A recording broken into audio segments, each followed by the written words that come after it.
छत्रपती संभाजीनगरमध्ये रोहित पवारांचं एल्गार आंदोलन। शेतकऱ्यांना विनाट सरसकट कर्जमाफी देण्याची रोहित पवारांची मागणी। आंदोलन दडपलं तर राज्यभर जेलभरो आंदोलन करू असा इशारा रोहित पवारांनी दिलाय। शेतकऱ्यांच्या प्रश्नांवर तातडीने निर्णय घ्या असं रोहित पवारांचं म्हणणं आहे।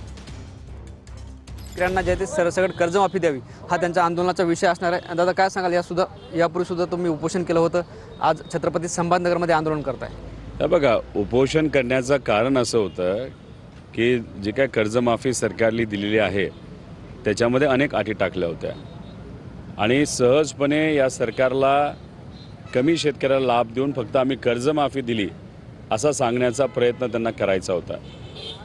उपोषण केल्यामुळे आता लोकांना तो विषय कळालेला आहे की हे सरकार आपल्याला फसवतं होतं आणि मग सरकारने आम्हाला शब्द दिला होता ते सुद्धा पंढरपूरच्या पवित्र भूमीमध्ये की आपण चर्चा करू, पण दुर्दैव असं त्यांनी चर्चासुद्धा तिथे केलेली नाही। चर्चा काही आमच्यासाठी करा असं म्हणत नव्हतं, पण शेतकऱ्यासाठी करा। आता हे आंदोलन आम्ही आता उभं करत आहोत। आमचं एवढंच म्हणणं आहे की कर्जमाफी जी तुम्ही दिलेली त्याच्या ज्या काही अटी आहेत आणि त्याच्यामुळे जो काही शेतकऱ्यांवर 70% शेतकऱ्यांवर अन्याय होतो त्या अटी तुम्ही काढाव्या, ज्याच्यामध्ये 2019 शेतकऱ्याची गद्दारी ज्या सरकारने केलेली त्याच्यासाठी हे आंदोलन आहे। कुठंतरी वाटतंय की सरकार आज काही ना काहीतरी जाहीर करेल ज्याच्यामुळे 40 लाख शेतकऱ्यांना त्या गोष्टीचा फायदा होईल। शेवटचा प्रश्न, मराठवाड्याच्या राजधानीवर सरकारला काही इशारा असणार आहे का?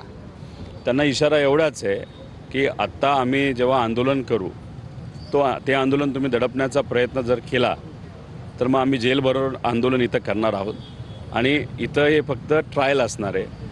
पिक्चर नंतर आम्ही दाखवून देऊ आणि त्याच्याचबरोबर आम्ही विदर्भामध्ये सुद्धा आंदोलन मोठं उभं करू शकतो। त्यामुळे अजून काय विषयाला ताणू नका, आजच्या आज निर्णय घेणं हे फार महत्त्वाचं आहे।